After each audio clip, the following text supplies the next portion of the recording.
નમસ્તે વિદ્યાર્થી મિત્રો, એની કે દુનિયામાં આપ સૌનું સ્વાગત છે. આપણે જોઈએ ગુજરાતી GSEB સેકન્ડ લેંગ્વેજ. આજનું આપણું લેસન છે લેસન નંબર 8. સૂરજ તો બધે જ સરખો. સૂરજ તો બધે જ સરખો લેખક છે વિનોદ ભટ્ટ. આનો સાહિત્ય પ્રકાર છે હાસ્ય નિબંધ. લેખકનો જન્મ છે તારીખ 14/1/1938. વિનોદ જસવંતલાલ ભટ્ટ અમદાવાદના વતની છે. વતની એટલે ત્યાંના રહેવાસી, એમનો નેટિવ પ્લેસ. મધુર વ્યંગ એમના લખાણોનું પીઠબળ છે. એમણે હાસ્ય સહિતના મોટા ભાગના પ્રકારોમાં પ્રદાન કરેલું છે. એમણે હાસ્ય સિવાય એ રીતના જે છે એમનું સાહિત્ય હાસ્ય વધારે છે. એમાં ઈડમ તૃતીયમ, વિનોદની નજરે, આંખ આડા કાન, હાસ્યોપચાર, ભૂલચૂક, લેવી દેવી, વિનોદ ભટ્ટના પ્રેમપત્રો વગેરે હાસ્ય રસથી સભર પુસ્તકો તેમણે આપ્યા છે. એટલે કે આવા બધા પુસ્તકો એમણે લખ્યા છે અને સમાજને પ્રદાન કર્યા છે. તેમણે Narmad Munshi, Jyotindra Dave, Charlie Chaplin, Bernard Shaw, Antony Chekhov વગેરેના ચરિત્રો લખેલા છે. તેમને રણજીતરામ સુવર્ણચંદ્રક પ્રાપ્ત થયેલો છે. આ તમારે ખાસ યાદ રાખવાનું કે લેખક વિનોદ ભટ્ટને કયો એવોર્ડ પ્રાપ્ત થયો હતો, તો એવોર્ડ અથવા તો ચંદ્રક, તો તેમને રણજીતરામ સુવર્ણચંદ્રક પ્રાપ્ત થયેલો હતો. આપણા ગુજરાતીની બુકમાં જેટલા પણ લેખક છે અને જો કંઈક તમને યાદ નહીં આવે તો તમારે લખવાનું કે ભાઈ એ બધા લેખકોનો જો ચંદ્રક માટે પૂછાય પ્રશ્ન તો રણજીતરામ સુવર્ણચંદ્રક પ્રાપ્ત થયેલો છે, એ તમારે યાદ રાખવાનું. હાસ્ય લેખન માટે સાહિત્ય પરિષદને અને ગુજરાત સાહિત્ય અકાદમીના એવોર્ડ એમને મળ્યા છે. આ પણ એમને મળ્યા છે, પણ મોટે ભાગે આ સવાલમાં પૂછાય છે કે ભાઈ એમને કયો એવોર્ડ ચંદ્રક પ્રાપ્ત થયેલો છે, તો યાદ રાખવાનું રણજીતરામ સુવર્ણચંદ્રક. હવે આ પાઠની વાત કરીએ. આ લેખ છાપા હાસ્ય નિબંધ છે, એની અંદર લેખકે શું આપેલ છે તે જોઈએ. આ લેખ હળવી શૈલી એટલે કે સ્ટાઇલ, આપણી વિચિત્રતાઓ અને ટેવો વિશે ધ્યાન દોરે છે એટલે કે આપણને બતાવે છે. લેખક છે આપણા જે માનવ સ્વભાવ છે, માનવ સ્વભાવ કેવો છે તે તરફ આપણું ધ્યાન દોરે છે. માણસ વિખ્યાત જગ્યા એટલે કે જે કોઈ પણ જગ્યાએ પ્રવાસમાં જઈને પણ ત્યાં વાત તો ખાણીપીણીની જ કરે છે. ગમે તે જગ્યાએ ફરવા જાય ને માણસ, ગમે તે દુનિયાના કોઈ પણ ખૂણે જાય તો કહે છે કે માણસ છે એ ત્યાં જોવાની જે વસ્તુ છે, જોવા જેવું જે જગ્યા પર જોવા માટે જાય છે તે જગ્યા જોવા પર વધારે ધ્યાન નથી આપતા, પણ એ લોકો શેના પર ધ્યાન આપે છે તો ત્યાંની ખાણીપીણી, ત્યાંનું ખાવાનું કેવું છે તેના ઉપર જ લોકો વધારે ધ્યાન આપે છે. તો તે આપણને આ પાઠની અંદર જોવા મળશે. જોવાલાયક સ્થળની ખાસિયતની નહીં, ટેવ વિશે લેખક કટાક્ષ કરે છે કે ભાઈ આપણને કટાક્ષ બી કરે છે, ક્રિટિસાઇઝ બી કરે છે.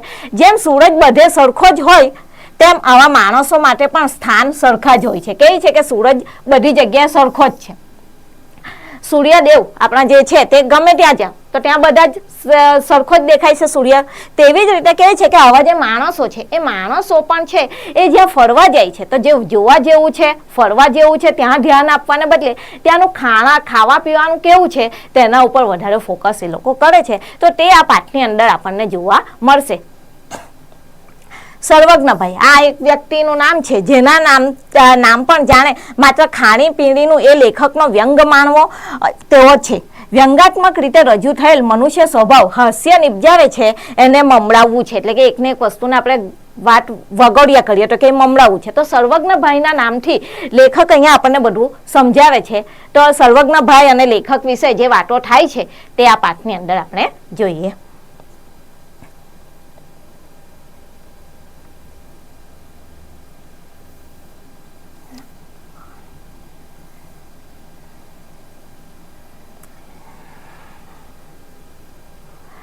આ વખતે રજાઓમાં કઈ તરફ ઉપડવા વિચારો છો બાપુ? તો બાપુ આ એક આપણા જે વાતચીત કરતા હોય વડીલો કે મોટા, તો હમણાં ભાઈ ને બાપુ તો એવા શબ્દો આ રીતે મૂક્યા છે કે આ વખતની રજા જે વેકેશન પડવાનું છે તો લેખક સાથે વાત કરે છે સર્વજ્ઞભાઈ કે ભાઈ આ વખતે તમે ક્યાં ફરવા જવાના? હજી કંઈ નક્કી નથી કર્યું, છોકરા આગ્રા જવાનું કહે છે. તો લેખક આ સવાલ તમારે ધ્યાન રાખવા, છોકરાઓ ક્યાં જવાનું નક્કી કરે છે એવો સવાલ પૂછાય તો તમારે ધ્યાન રાખવાનું, અંડરલાઈન કરવાનું કે છોકરાઓ આગ્રા જવા માટે કહે છે. હવે લેખક કહે છે કે હજી કંઈ અમે નક્કી નથી કર્યું, છતાં પણ જે છોકરાઓ છે એ કહે છે કે આપણે આગ્રા જવું છે. તાજમહેલ જોવાની એમની બહુ ઈચ્છા છે. તો આગ્રામાં શું જોવાલાયક છે? તાજમહેલ. તો કહે છે લેખક કે ભાઈ હજી કંઈ નક્કી નથી કર્યું અને આ છોકરાઓ છે એ તાજમહેલ જોવાની ઈચ્છા છે એટલે આગ્રા જવાનું કહે છે. વાહ, સરસ, ટેસ્ટી. હવે આની અંદર ટેસ્ટી શું?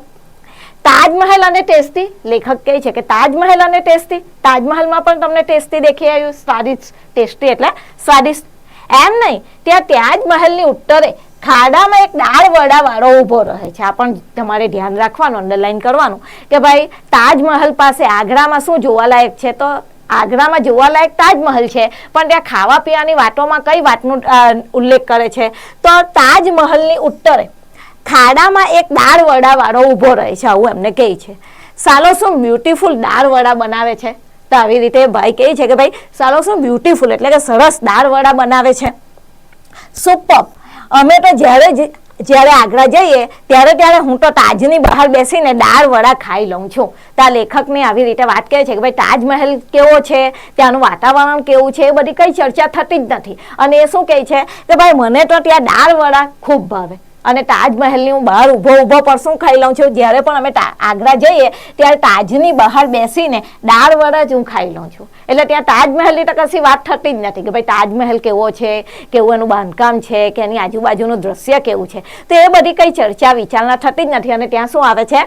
દાળ વડા. તો આ તમારે ધ્યાન રાખવાનું કે આગ્રામાં કઈ વસ્તુ તમારી વાતો થાય છે. તો આગ્રામાં તાજમહેલની ઉત્તરે ખાડામાં એક દાળ વડા વાળો ઉભો રહે છે. તો અહીંયા તાજમહેલ સાથે આગ્રા, તાજમહેલ અને દાળ વડા આ તમારે યાદ રાખવાનું. આગળ જોઈએ. બાકી તાજમહેલ અદ્ભુત છે નહીં? સાચું પૂછો તો બોસ મેં અંદર જઈને તાજમહેલ જોયો જ નથી. હવે આ લેખક શું કહે છે કે ભાઈ તાજમહેલ તો અદ્ભુત છે. તો એ ભાઈ જવાબમાં કહે છે કે સાચું પૂછો તો બોસ મેં તાજમહેલ કોઈ દિવસ અંદર જઈને જોયો જ નથી. એટલે આગ્રા સુધી એ માત્ર દાળ વડા ખાવા માટે જાય છે. જુઓ, ગજબ કહેવાય સર્વજ્ઞભાઈ. લેખક કહે છે કે ભાઈ તમે તો સારું કર્યું, ગજબ કહેવાય. સર્વજ્ઞ, જ્ઞ એટલે જાણનાર, જ્ઞનો અર્થ થાય જાણનાર, સર્વજ્ઞ બધું જાણનાર. તો કહે છે કે ગજબ કહેવાય સર્વજ્ઞભાઈ. એમાં ગજબ શું છે યાર? હવે એ પાછા કહે છે કે એમાં ગજબ શું છે યાર? એક માણસની 14મી ડિલિવરીમાં મળી ગયેલી પોતાની બૈરી પાછળ આ રીતે પૈસા બરબાદ કરે એ વાત જ આપણને પસંદ નથી. તો આ તાજમહેલ બનાવ્યો શેના માટે? તો જે તાજમહેલ બનાવ્યો શેના માટે કે ભાઈ એક માણસ જે તાજમહેલ બનાવનાર છે તે શા માટે તાજમહેલ બનાવે છે કે 14મી ડિલિવરી એટલે કે બાળકનો જન્મ આપતા મળી ગયેલી એ બૈરીની પાછળ એમ કે પૈસો ખર્ચે, પૈસાને બરબાદ કરે. તો આ વસ્તુ તો મને એમ કે પસંદ નથી. બીજો કઈ સમજો માણસ હોય તો બૈરી પાછળ આખો આગ્રા શહેર જમાડે. કે બીજા આપણા જે સમાજમાં છે તે મૃત્યુ થાય પછી આપણે 12મું 13મું જે ઉત્તર ક્રિયા હોય છે ત્યારે આપણે સમાજમાં જમાડવાનો રિવાજ છે. તો કહે છે કે બીજો કોઈ માણસ હોય તો આખા આગ્રા શહેરને જમાડે. આ તો શું કર્યું કે બૈરી મરી ગઈ 14મી ડિલિવરીમાં તો તેની પાછળ પૈસાનો બરબાદ કરે છે એવું સર્વજ્ઞભાઈ કહે છે. બૈરી પાછળ આખું શહેર જમાડે કે પછી તેની યાદમાં તાજમહેલ જેવી કોઈ મોટી હોટલ બાંધે. એમ કે કોઈ હોટલ બાંધી દે. આ શું એમ કે કઈ સારું કામ કરેલું છે? એને શું જોવાનું? સર્વજ્ઞભાઈ આવો જવાબ આપે છે. લાખો રૂપિયા ખર્ચીને તેને બાંધી તો એક કબર જ ને. આટલા બધા રૂપિયા ખર્ચ્યા અને બાંધ્યું શું એમણે? કબર. તેને શું જોવાનું? સર્વજ્ઞભાઈ આવું લેખકને કહે છે. સર્વજ્ઞભાઈ માથેરાન જવા જેવું ખરું? હવે આ તાજમહેલની વાત પૂરી થઈ છે. તો આ તમારે અહીંયા ધ્યાન રાખવા જેવું કે દાળ વડા તાજમહેલની ઉત્તરે પછી તાજમહેલ કે શા માટે બાંધવામાં આવેલો? તો એક માણસ જે પોતાની 14મી ડિલિવરીમાં મળી ગયેલી પોતાની બૈરીની પાછળ તેની યાદમાં તાજમહેલ બંધાવે છે. તો આ વસ્તુ તમારે યાદ રાખવાનું.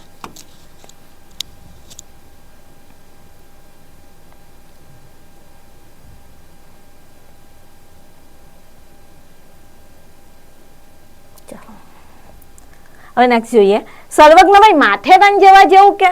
હવે લેખક આગ્રા પરથી બીજી જગ્યા બતાવે છે કે ભાઈ સર્વજ્ઞભાઈ માથેરાન જવા જેવું ખરું? તો સર્વજ્ઞભાઈ શું જવાબ આપે છે? દાદાગીરી બોસ. માથેરાન એટલે માથેરાન. તો આવી રીતે કહે છે. આપણા પુરોહિત વાળાની ત્યાં એક હોટલ છે. હવે ત્યાં પણ એ ફરવાની વાત કે જોવાના લાયક શું છે તેની તો કશી વાત કરતા જ નથી અને કહે છે કે આપણા પુરોહિત વાળાની ત્યાં એક હોટલ છે. પુરોહિત વાળાની જે એક હોટલ છે અને એ હોટલના દાળ ભાત. માથેરાનમાં દાળ ભાત યાદ રાખવાના. આગ્રાના દાળ વડા અને માથેરાનમાં દાળ ભાત. આંગળા કરડિયા કરે એટલા ફેન્ટાસ્ટિક. તો સર્વજ્ઞભાઈ લેખકને કહે છે કે માથેરાન જાવ તો શું છે કે ત્યાં માથેરાન એટલે માથેરાન બોસ એમ કે આપણા પુરોહિત વાળાની ત્યાં એક હોટલ છે. એ હોટલમાં દાળ ભાત આંગળા કરડિયા એટલા ટેસ્ટી એટલા સ્વાદિષ્ટ છે કે તમે આંગળા કરડિયા કરો. ત્યાં જોવા જેવી ખાસ જગ્યા, હવે લેખક પૂછે છે કે ત્યાં કઈ જોવા જેવું ખાસ માથેરાનમાં, એટલે કહે છે કે ત્યાં જોવા જેવી કોઈ ખાસ જગ્યા છે ને. ઘણા પોઈન્ટ્સ, સનસેટ પોઈન્ટ, એકો point, panorama point. Panorama point પર એક નારિયેળ વાળો બેસે છે. હવે અહીંયા પણ શું કહે છે? નારિયેળ વાળો, એટલે આટલા દૂર આપણે નારિયેળ પાણી પીવા જવાનું એમ. તો કહે છે કે આ માથેરાનમાં ઘણા બધા જોવાલાયક છે ને સ્થળો. સનસેટ પોઈન્ટ છે, ઇકો પોઈન્ટ છે, પેનોરમા પોઈન્ટ છે, અને પેનોરમા પોઈન્ટ પર પણ એક નારિયેળ વાળો બેસે છે. અમે તો ઘણીવાર નારિયેળનું પાણી પીવા માટે પેનોરમા પોઈન્ટ પર જ જતા. ત્યારે તમારે ધ્યાન રાખવાનું કે પેનોરમા પોઈન્ટ પર શા માટે સર્વજ્ઞભાઈ જતા? તો નારિયેળ પાણી પીવા માટે ત્યાં જતા હતા. બીજા કશા ખાતર નહીં, તો નારિયેળ પાણી ખાતરે તમારે માથેરાન જવા જેવું છે. તો લેખકને આ સર્વજ્ઞભાઈ શું કહે છે કે બીજા કશા ખાતર નહીં, પણ નારિયેળ પાણી પીવા માટે તો તમારે માથેરાન જવા જેવું જ છે. ચાલો, તો અહીંયા તમને ખબર પડી ગઈ. આ માથેરાન, ત્યાં પુરોહિત, ત્યાં એક હોટલ અને હોટલના દાળ ભાત. આ તમારે ધ્યાન રાખવાનું. પેનોરમા પોઈન્ટ યાદ રાખવાનું અને ત્યાં નારિયેળ પાણી પીવા જવાની. આ વાત તમારે અહીંયા ધ્યાન રાખવાનું. હવે આગળ જઈએ તો કહે છે દાર્જિલિંગ આ સિઝનમાં મોંઘું પડે. શું કહે છે કે ભાઈ દાર્જિલિંગ આ સિઝનમાં મોંઘું પડે. લેખકને આવું, આ લેખક છે સર્વજ્ઞભાઈને કહે છે કે દાર્જિલિંગ જવા જેવું ખરું, પણ આ દાર્જિલિંગ છે તે આ સિઝનમાં મોંઘું પડે. કેમ કે ભાઈ બધા જ ત્યાં ગયેલા હોય એટલે ત્યાં વધારે વસ્તુ મોંઘી થઈ ગયેલી હોય છે. તો હવે સર્વજ્ઞભાઈ શું જવાબ આપે છે જોઈએ. સહેજ પણ મોંઘું નહીં. શેઠિયા તમારે એમ કરવાનું, એક ટંક જમવાનું. એક ટંક એટલે એક ટાઈમ જમવાનું ને સાંજે નાસ્તાથી ચલાવી લેવાનું. એક ટંક એટલે એક જ ટાઈમ જમવાનું અને સાંજે નાસ્તાથી ચલાવી લેવાનું. ત્યાં દિલ્હી ચાટ સેન્ટરની બાજુમાં એક દહીંવડા વાળો બેસે છે. હવે દાર્જિલિંગમાં તમારે શું એક જ ટંક જમવાનું અને નાસ્તાથી ચલાવી લેવાનું. આ એક કરકસર એની શિખામણ આપે છે. અને ત્યાં દિલ્હી ચાટ સેન્ટર છે, તેની બાજુમાં એક દહીંવડા વાળો બેસે છે. પઠ્ઠો શું ફક્કડ દહીંવડા બનાવે છે, આવી રીતે વાત કરે છે સર્વજ્ઞભાઈ. પઠ્ઠો એટલે કે પહેલવાન. શું ફક્કડ એટલે મસ્ત ટેસ્ટી દહીંવડા બનાવે છે. બસ ખાધા જ કરીએ. ચાલો, તો અહીંયા તમારે ધ્યાન રાખવાનું છે. દાર્જિલિંગ શું કરે છે, દાર્જિલિંગમાં કેવી રીતે રહેવાની સલાહ આપે છે? તો એક ટંક જમવાનું ને સાંજે નાસ્તાથી ચલાવી લેવાનું. આ એક સલાહ થઈ. અને બીજું કે ત્યાં દિલ્હી ચાટ સેન્ટરની બાજુમાં દહીંવડા વાળો બેસે છે અને શું ફક્કડ દહીંવડા બનાવે છે. બસ ખાધા જ કરીએ. ચાલો, તો આટલું તમને સમજ પડી હશે. આગળ જઈએ.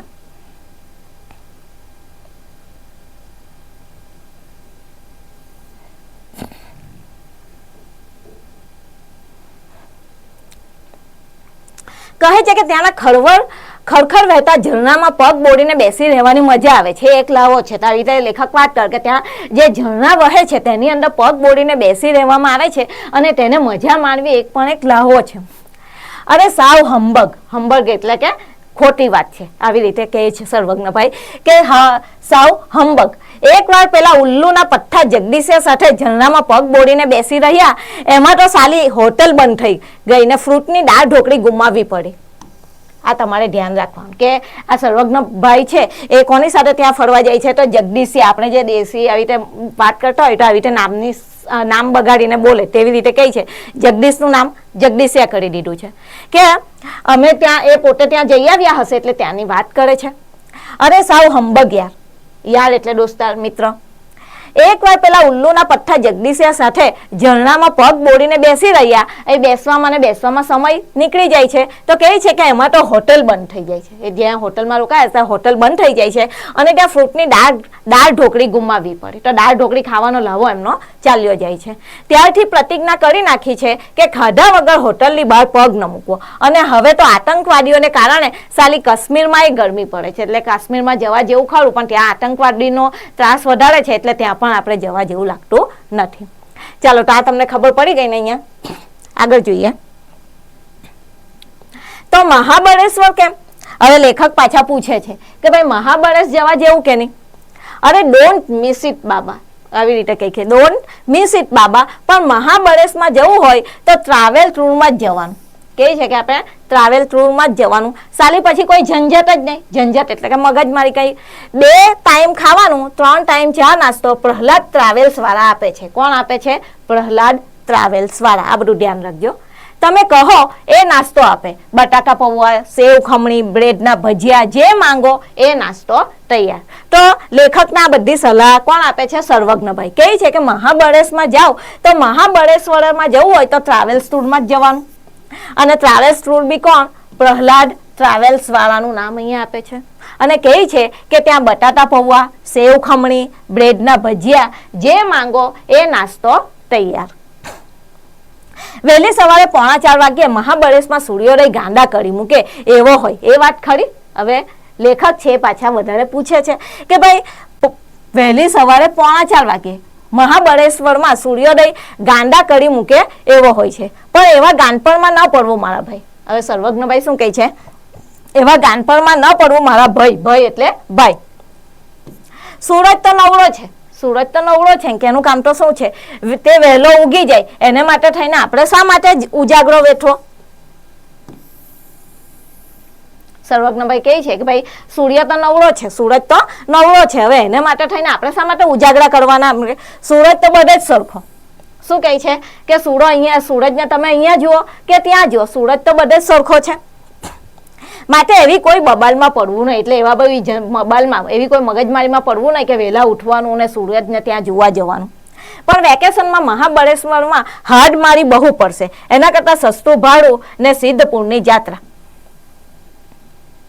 સસ્તું ભાડું ને સિદ્ધપુરની યાત્રા તમને પૂછાય છે કે ભાઈ ઓછી સગવડમાં કામ પૂરું કરવું. જેવું કરવું હોય તો આબુ ઉપડી જવો. હવે લેખકને શું સલાહ આપે છે? આબુ ઉપડી જવાની વાત કહે છે.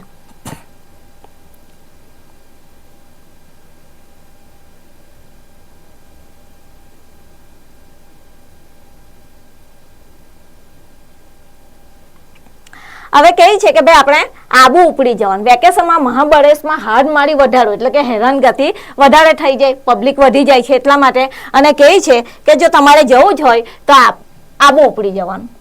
કહેતા હો તો રમેશ દાણી પાસે ચિઠ્ઠી લખાઈ દઉં, એક બ્લોક કાઢી આપશે. રાંધવાના વાસણો પણ મળે. 1 વાર રાંધવાનું ને 2 વખત ખાવાનું. કે શું કહે છે કે ભાઈ રાંધવાના 1 વાર રાંધવાનું અને 2 વખત ખાવાનું. બીજી કોઈ ઝંઝટ જ નહીં.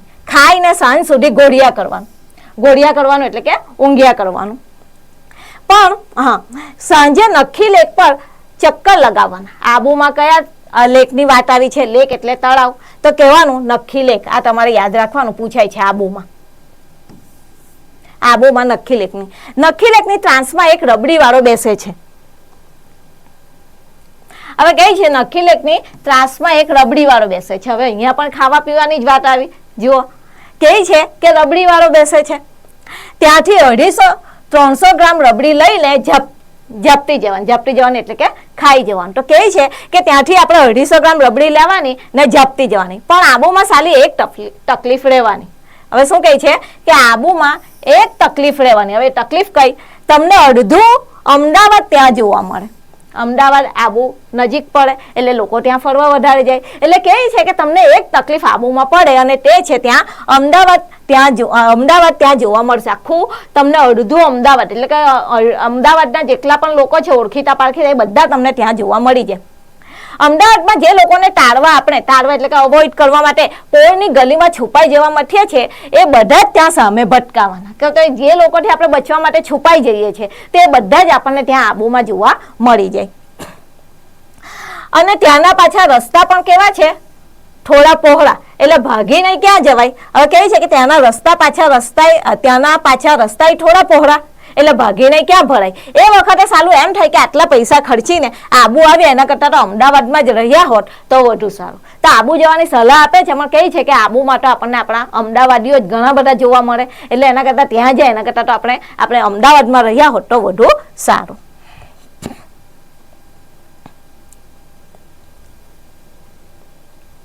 આઈડિયા ખોટો નથી. થાય છે કે ક્યાંય જવું નહીં, સાંજે 6 વાગ્યે ધાબા પર બેસીને પાણી છાંટીને ઠંડકમાં પથારી કરી લેતી જવું. હવે લેખક કહે છે કે આટલું બધું સાંભળ્યા પછી તો એમ થાય છે કે હવે કશે જવા જેવું છે જ નહીં. શું કરવાનું કે ભાઈ સાંજે 6 વાગ્યે ધાબામાં પાણી છાંટવાનું, કરવાની અને પથારી કરીને લેટી જવું એટલે કે ત્યાં જ આડા પડી જવું, સૂઈ જવું, એમ જ મજા છે આ બધી જગ્યાએ જવા કરતા. અમદાવાદની સાંજ આમે ઠંડકવાળી હોય છે. તો લેખક કહે છે કે અમદાવાદની સાંજ આમે ઠંડકવાળી હોય છે. અંતે લેખક શું કહે છે કે ભાઈ કશે જવા જેવું લાગતું નથી, આપણે તો આ પાણી છાંટવાનું ઢાબા પર અને ઠંડક કરવાનું અને ત્યાં જ લેટી જવાનું. વાહ, એ તો ઉત્તમ ઉપાય. ઢાબામાં બેસીને પટેલનો આઈસ્ક્રીમ ખાવા, આ તમારે ધ્યાન રાખવાનું.